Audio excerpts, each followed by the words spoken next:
నమస్కారం. ఈ ఎక్స్ప్లెయినర్కి మీకు స్వాగతం. ఈరోజు మనం ఒక మైండ్ బ్లోయింగ్ టాపిక్ గురించి మాట్లాడుకోబోతున్నాం. అదే మన ఇండియన్ పవర్ గ్రిడ్. దాని అపారమైన సైజ్, ఆ గ్రిడ్ ఎలా డెవలప్ అయింది, అన్నిటికంటే ముఖ్యంగా ఎంతో సంక్లిష్టమైన దాని మార్కెట్ ఆపరేషన్స్ గురించి ఈరోజు మనం డీటెయిల్గా తెలుసుకుందాం.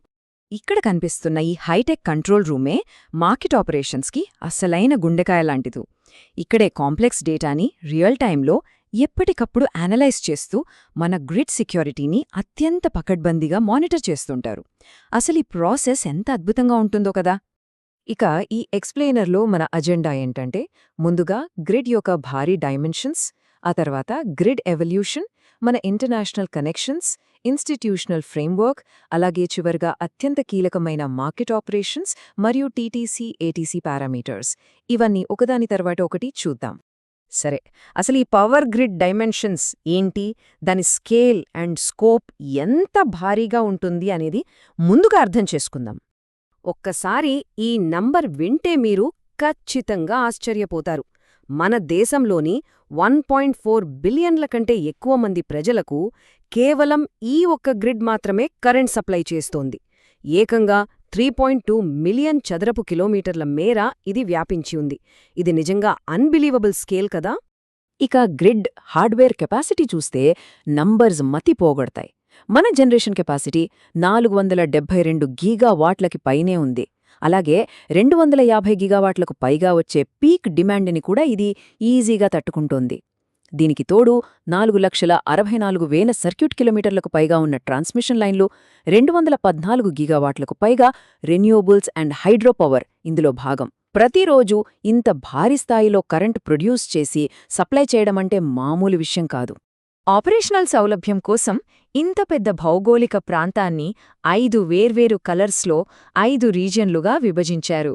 అవి నార్థర్న్, వెస్ట్రన్, సదరన్, ఈస్టర్న్ మరియు నార్త్ ఈస్టర్న్ రీజన్లు.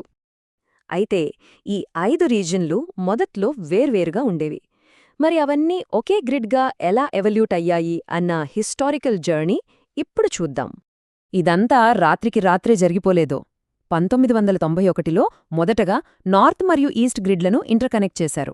తర్వాత 2003, 2006లో ఈ ఎక్స్పాన్షన్ మరింత వేగవంతమైంది. ఇక 2013 వచ్చేసరికి సదరన్ రీజన్ను కూడా కనెక్ట్ చేసేశారు.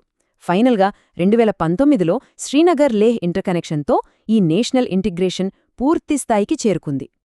2013లో సదరన్ రీజియన్ను సెంట్రల్ గ్రిడ్తో కలిపినప్పుడు ఒక గొప్ప మైలురాయిని మనం చేరుకున్నాం. అదే one nation, one grid, one frequency. అంటే దేశమంతా ఒకే గ్రిడ్, ఒకే ఫ్రీక్వెన్సీతో సింక్ అవ్వడం. ఇది మనం గర్వించదగ్గ అద్భుతమైన ఇంజనీరింగ్ విజయం. ఈ గొప్ప ఏకీకరణ వెనుక ఉన్న బలమైన పునాది మన 112 గిగావాట్లకు పైగా ఉన్న ఇంటర్ రీజనల్ ట్రాన్స్ఫర్ కెపాసిటీ. దీనివల్లే భారీ పవర్ బ్లాక్స్ ఎలాంటి ఆటంకం లేకుండా రాష్ట్రాల సరిహద్దులు దాటి మరీ చాలా స్మూత్గా ట్రావెల్ చేయగలుగుతున్నాయి. అయితే ఈ పవర్ గ్రిడ్ ప్రయాణం కేవలం మన దేశ సరిహద్దులకే పరిమితం కాలేదు. మన పొరుగు దేశాలతో ఉన్న ఇంటర్నేషనల్ పవర్ కనెక్షన్స్ గురించి కూడా ఇప్పుడు తెలుసుకుందాం. ఇక్కడ ట్రేడ్ డైనమిక్స్ చాలా ఇంట్రెస్టింగ్గా ఉంటాయి. భూటాన్తో మనకు తాలా, చుఖా లాంటి సింక్రొనస్ లింక్స్ ఉన్నాయి.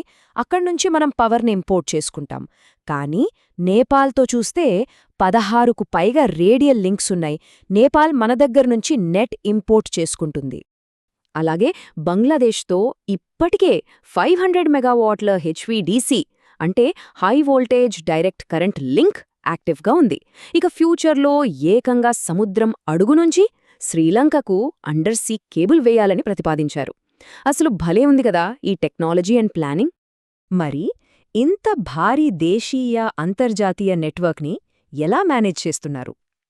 ఇక్కడే ఇన్స్టిట్యూషనల్ ఫ్రేమ్వర్క్ మరియు మార్కెట్ ఆపరేషన్స్ అనే ఇన్విజిబుల్ హ్యాండ్స్ సీన్లోకి వస్తాయి.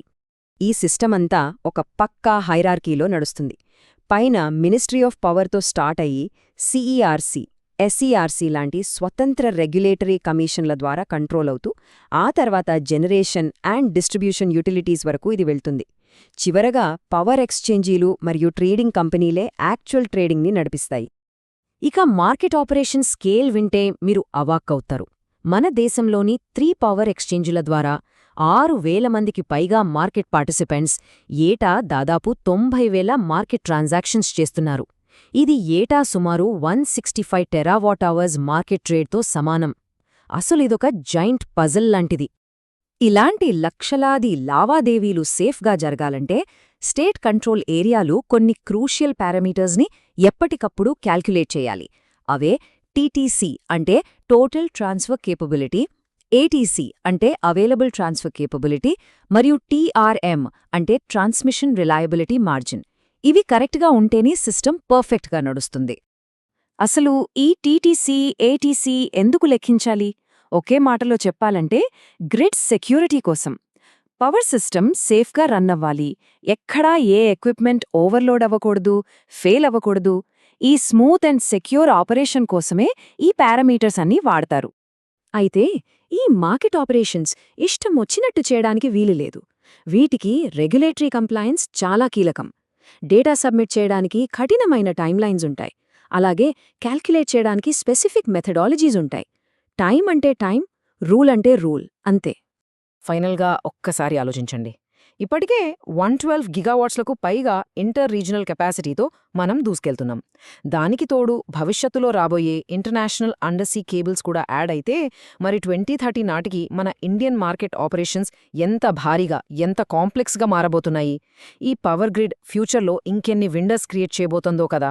ఈ డీటెయిల్డ్ ఎక్స్ప్లెయినర్ ద్వారా మీకు మన పవర్ గ్రిడ్ ఆపరేషన్స్ పట్ల మంచి అవగాహన వచ్చిందని అనుకుంటున్నాను. Thanks for joining.